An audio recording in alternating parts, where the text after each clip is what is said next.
میں پورے 5 سال بعد سعودی عرب سے واپس پاکستان آئی تھی۔ ایسے میں 2-4 دن سسرال میں گزار کر فوراً ہی امی کی یاد آنے لگی۔ بچوں کو لے کر امی کے گھر آ گئی۔ امی بے تحاشا خوش تھی مجھے دیکھ کر۔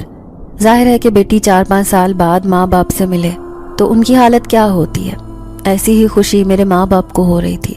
2-3 دن تو ملنے ملانے میں گزر گئے۔ چوتھے دن میں امی سے کہنے لگی کہ امی، فریدہ چچی کیسی ہیں؟ میں ان سے ملنا چاہتی ہوں۔ امی منہ بناتے ہوئے کہنے لگی، ارے اس کے تو بھاگ جاگ گئے، اس کی تو قسمت نے ایسا پلٹا کھایا کہ لوگ دانتوں تلے انگلیاں دبا لیتے ہیں۔ میں حیران رہ گئی۔ پھر کہنے لگی، اب ایسا بھی کیا ہوا جو آپ یہ سب باتیں کر رہی ہیں؟ تو امی کہنے لگی، فریدہ ریسٹورنٹ کی مالک بن گئی ہے، اس نے اپنے میاں کے ساتھ مل کر ایک بہت بڑا ہوٹل کھول لیا ہے بریانی کا۔ میری آنکھیں حیرت سے پھٹی کی پھٹی رہ گئیں۔ 5 سال پہلے کی فریدہ چچی میری آنکھوں کے سامنے آنے لگی۔ ان کے پاس تو پہننے کے لیے کپڑے بھی نہیں ہوتے تھے اور گھر میں کھانے کے لیے راشن بھی نہیں، اور آج وہ اتنے بڑے ریسٹورنٹ کی مالک بن گئی۔ اب تو مجھے ان سے ملنے کی بہت بے تابی ہو رہی تھی۔ پھر دوسرے دن بچوں کو امی کے پاس چھوڑ کر میں چچی فریدہ کے ریسٹورنٹ میں جا پہنچی۔ میں بھی ایک کسٹمر بن کر کرسی پر بیٹھی تھی۔ وہ مجھے پہچان نہ سکی۔ میں نے دیکھا ایپرن پہنے وہ کام میں بہت مصروف تھی۔ 4-5 لڑکے لڑکیاں بھی ویٹر کے طور پر کام کر رہی تھیں۔ بہت صاف ستھرا خوبصورت ریسٹورنٹ تھا۔ سامنے ہی ایک کرسی پر ان کے شوہر بیٹھے تھے۔ مجھے اچھی طرح یاد تھا کہ وحید چچا کا اس وقت ایکسیڈنٹ ہوا تھا جب میری شادی بھی نہیں ہوئی تھی۔ وہ کس طرح بستر پر پڑے رہتے تھے، لیکن آج انہیں یوں کامیاب دیکھ کر حقیقتاً میری آنکھیں خوشی سے بھیگ گئی تھیں۔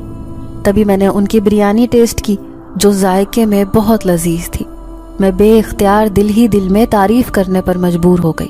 تبھی میں نے ایک لڑکی کو آواز دی جو ویٹر کا کام کر رہی تھی۔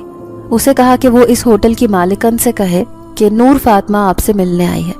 تھوڑی ہی دیر میں فریدہ چچی مجھے سامنے سے آتی ہوئی دکھائی دی۔ جیسے انہوں نے مجھے دیکھا تو ان کی نظروں میں حیرانی کے ساتھ ساتھ خوشی کی چمک بھی پیدا ہو گئی۔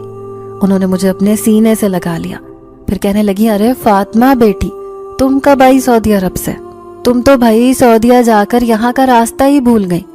میں انہیں خوشی خوشی کہنے لگی کہ میں 4-5 دن پہلے ہی آئی ہوں، لیکن مجھے آپ سے ملنے کی جلدی تھی، اس لیے جب سنا کہ آپ نے اتنا خوبصورت اور مشہور ریسٹورنٹ کھول لیا ہے تو فوراً ہی دیکھنے چلی آئی۔ اب وہ مجھے اپنے ساتھ کھانا کھانے پر مجبور کر رہی تھی تو میں ان کے ساتھ ٹیبل پر بیٹھی۔ کہنے لگی، یقین مانے چچی، آپ کو یوں کامیاب دیکھ کر مجھے بہت خوشی ہو رہی ہے۔ تو چچی فریدہ کی آنکھوں میں آنسو آ گئے۔ وہ کہنے لگی، تمہیں وہ وقت بھی یاد ہوگا فاطمہ جب تمہارے چچا کا ایکسیڈنٹ ہوا تو میرا پورا گھر اجڑ گیا تھا، میں کہیں کی نہ رہی۔ 5 بچوں کے ساتھ اکیلے زندگی گزارنا میرے لیے بہت مشکل تھا، ساتھ ہی ساتھ تمہارے چچا کا علاج کرنا بھی۔ تو میں ان سے کہنے لگی کہ میں اس بات پر تو حیران ہوں کہ آپ آخر ایسے حالات اتنی جلدی کیسے بدل گئے۔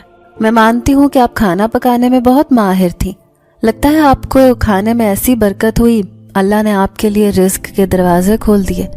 تبھی انہوں نے ادھر ادھر دیکھا، پھر سرگوشی میں کہنے لگی، کچھ اللہ کا فضل ہے اور کچھ میرے اپنے کیے کا پھل۔ میں نے کسی کے ساتھ اچھا کیا تو بدلے میں لمحے بھر میں میری قسمت پلٹ گئی۔ اب میں حیران تھی کہ وہ اتنی عجیب بات کیوں کر رہی ہیں، تو میری آنکھوں میں دلچسپی دیکھ کر وہ کہنے لگی، کل گھر آنا، پھر تجھے بتاؤں گی کہ آخر میری اس کامیابی کا راز کیا ہے۔ اس